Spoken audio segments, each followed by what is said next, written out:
আসসালামু আলাইকুম সবাইকে। আশা করি যথেষ্ট ভালো আছেন। আজকে এই জায়গাটা আমার খুব পছন্দ, কারণ যখন মাথা একটু হ্যাং করে তখন এখানে এসে একটু রিচার্জ হই।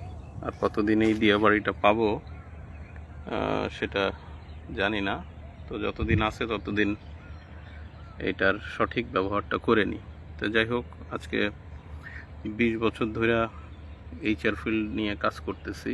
এইচআর বললে এখন একটু ভুল হবে, কারণ বিজনেসের প্রসেসগুলো ঠিক করা নিয়ে আসলে মূলত সময়টা বেশি চলে যায়। কারণ শুধুমাত্র আপনি হিউম্যান রিসোর্স নিয়ে চিল্লাপাল্লা করবেন তাতে কাজ হবে না, কারণ সিস্টেম প্রসেস ঠিক না হলে এই ভালো ভালো হিউম্যানগুলোও এক সময় খারাপ হিউম্যানে পরিণত হয়ে যায়। সো আবার ইয়াং বয়সে যখন চিন্তা ভাবনা করলাম যে কি করব, পিএইচডি করে ফেলি, জ্ঞান বাড়াই। অনেকে আছে যে অনেক বড় বড় ডিগ্রি নিচ্ছে। সো প্রত্যেকটা মানুষেরই চিন্তাটা ডিফারেন্ট হওয়াটাই স্বাভাবিক। তো আমার ফিলোসফিটা হলো যে পথ থেকে শেখা, মানে আপনার রিয়েল লাইফ প্রবলেমগুলো কাছ থেকে দেখে সেই প্রবলেমগুলোকে সলভ করা। কারণ এই সময়টা এক সময় আমরা হয়তো পাবো না। আর একটু বয়স হোক, যদি ভালো মতো বেঁচে থাকি তখন পিএইচডি যেগুলো করা লাগে এগুলো করে নিব। বাট এখন বাংলাদেশ এমন একটা জায়গার ভিতরে আছে, যেমন কয়েকটা কেস স্টাডি বলি তাহলে জিনিসটা বুঝতে পারবেন। কোম্পানির মালিকরা আসলে মূল প্রবলেমের মধ্যে আছে। যদিও বিপদ লিখছি আমাদের কথা, বাট কোম্পানিতে যারা ওনার হিসেবে আছে তারা আসলে কিংকর্তব্য বিমূঢ় অবস্থানে আছে। কিভাবে?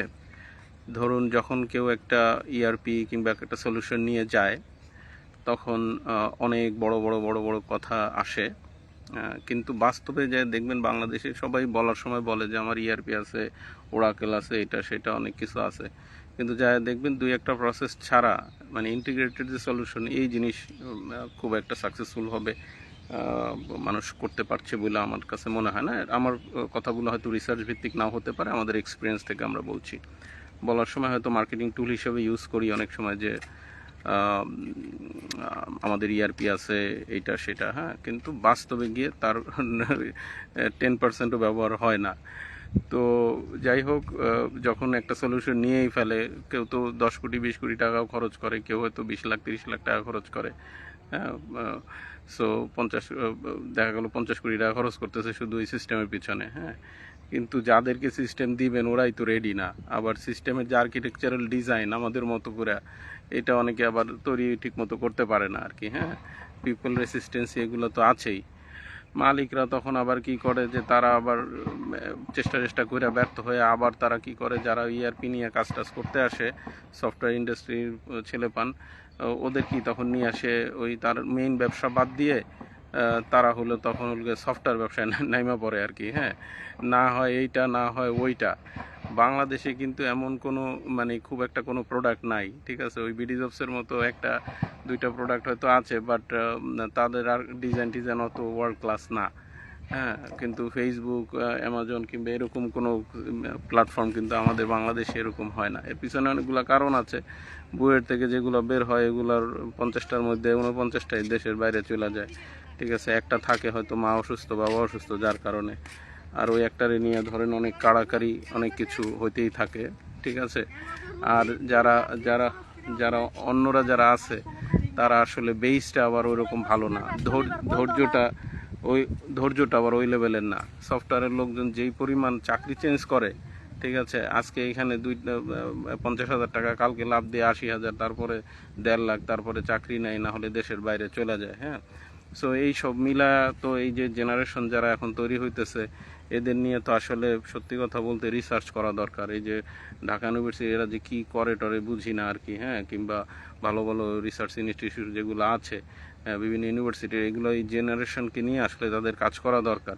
কেন এত ফ্রিকুয়েন্ট মুভমেন্ট, এত স্টেবিলিটি নিয়ে নানান চ্যালেঞ্জের মধ্যে আমরা আছি, হ্যাঁ। তো দোয়া করবেন আমাদের জন্য, যাতে করে আর কি এই মানে প্রবলেমগুলো নিয়ে আমরা কাজ করতে পারি সুনামের সাথে। কারণ নিজেদের ইজ্জত নিয়ে টানাটানি বেজে যায় অনেক সময়। ঠিক আছে, ধৈর্য ধরতে ধরতে যাই হোক, ধৈর্য ধরতে সমস্যা নাই, কিন্তু ধৈর্যের তো একটা থাকে যে ফলটা ভালো আসলে হয় আর কি। হ্যাঁ, সাকসেস বের করাটা খুব চ্যালেঞ্জ হয়ে যাচ্ছে ইদানিং। মালিকদেরও আবার বিভিন্ন ধরনের প্যারামিটার থাকে, কেউ হয়তো ব্যাংকে টাকা নিয়ে ব্যবসা করতে, মানসিকতায় এইটা।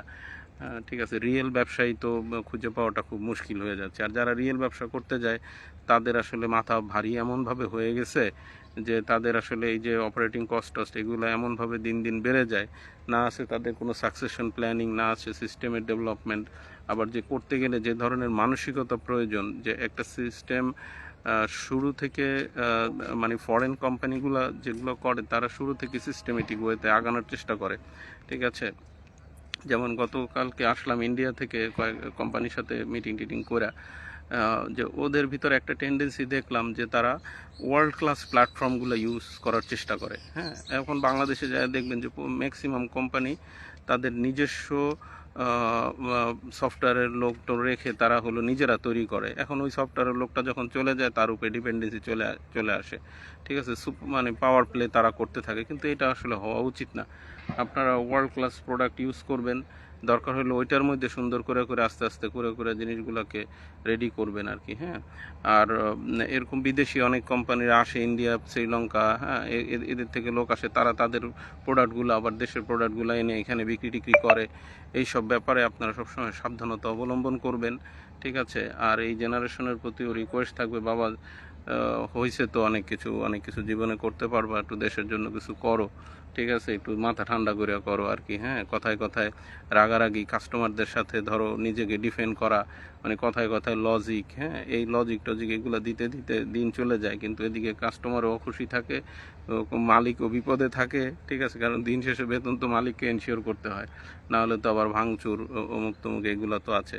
তোমরা তো চাইলে এক জায়গা থেকে আরেক জায়গায় চাকরি নিতে পারবা আর কি। হ্যাঁ, কিন্তু এইটা সত্য যে সবার আগে ডিসিপ্লিন, সবার আগে নিয়মানুবর্তিতা, কমিটমেন্ট, হ্যাঁ, এইসব ভ্যালুস নিয়ে আসলে যখন চিন্তা করি তখন মনে হয় যে দূর, এগুলো বার্তা দিয়ে গিয়ে ওই স্কুল কলেজ, মা পেটে বাচ্চা যখন থাকে তাদেরকে নিয়ে আসলে কাজ করার অনেক অপশন আছে। একবার গেছিলাম ঢাকা ইউনিভার্সিটি সাইকোলজির স্টুডেন্টদের নিয়ে কাজ করতে, যে আসো তোমরা, আমরা মিললে একটা জিনিস বানাই, দেখি কিছু করা যায় কিনা সাইকোলজিক্যাল প্যাটার্ন নিয়ে।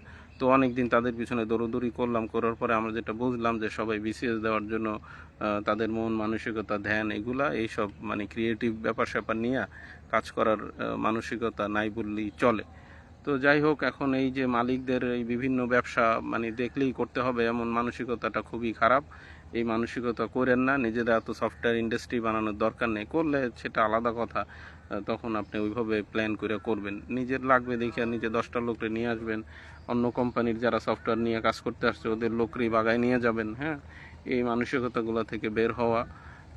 তারপরে হলো গিয়ে আপনার যারা ইয়াং জেনারেশন আছে, জেনজি, এই জেনজি আবার মিলেনিয়ান যারা আছে, এদের তো মনে করেন যে সুইফট করে মোবাইল স্ক্রিনের মতো, তো এদের নিয়ে আসলে কি করবে, এটা আসলে মানে আমরা আছি বিপদে, যারা মাঝখানে বসে এই যে স্যান্ডউইচের মতো এদিকে সামলাইতে গিয়া ওদিকে সামলাইতে গিয়া হিমশিম খায়া যায় অনেক সময়। তো যাই হোক, দোয়া করবেন যাতে আমরা যারা এই ফিল্ডে কাজ করতেছি, হ্যাঁ, মানে স্ট্রিট মার্ট টেকনোলজি ইউজ করতেছি, মানে পথ থেকে প্রবলেমগুলো দেখে দেখে দেখে দেখে, ঠিক আছে, মানে পড়াশোনা কইরা টইরা বিভিন্ন লোকজন কি করছে, আবার সব কিছু আবিষ্কার করার দরকার নেই, দুনিয়াতে অনেক কিছু আবিষ্কার করা অলরেডি আছে। ঠিক আছে, পাশের দেশ ইন্ডিয়া আমাদের থেকে অনেক আগায়, কত গালাগালি করেন মানুষ যে এই এই সেই দেশপ্রেম। হ্যাঁ, তো দেশপ্রেম দেখাইতে হলে ঠিক আছে ভালো কিছু করে দেখান, মেধা দিয়ে দেখান। ঠিক আছে, আর দুনিয়া অনেক আগানো আছে। ঠিক আছে, যত দেশের বাইরে টাইরে দেখবেন তখন দেখবেন যে আমরা আসলে কোথায় পড়ে আছি। সো এত অহংকার করার কিছু নাই। তো সবাই মিলা অথবা নলেজ বেস বাড়ানো ছাড়া উপায় নেই, জমি তো নাই। ঠিক আছে, জমি জমা তো কমে আসতেছে দিন দিন। সো এখন আসলে ব্রেনটাকে নিয়ে যদি কাজে লাগানো যায় তাহলে হয়তো কিছু করা সম্ভব। আর এই সব সরকার টরকার কি করতেছে কি করবে এগুলা নিয়ে চিন্তা ভাবনা করে খুব একটা আগানো যাবে না।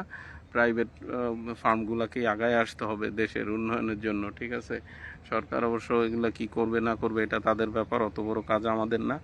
আমরা যারা ছোট ছোট বিভিন্ন জায়গাতে কাজ করি, ঠিক আছে, দেশীয় লোকদেরকে মূল্যায়ন করবেন, বাইরে থেকে কোটি কোটি টাকার কনসালটেন্ট নিয়ে আসবেন, আর বাংলাদেশি কনসালটেন্টকে পয়সা দিতে গেলে মানে বিশাল কষ্ট। ঠিক আছে, বাংলাদেশে অনেক ভালো ভালো ট্রেনার আছে, অনেক ভালো ভালো ওডি প্রফেশনাল আছে। ঠিক আছে, যে যে ফিল্ডে প্রফেশনাল তাকে সেইখানে করেন। আশা করি সবাই মিলে দেশটাকে এগিয়ে নিয়ে যাওয়া সম্ভব হবে। সবাইকে ধন্যবাদ।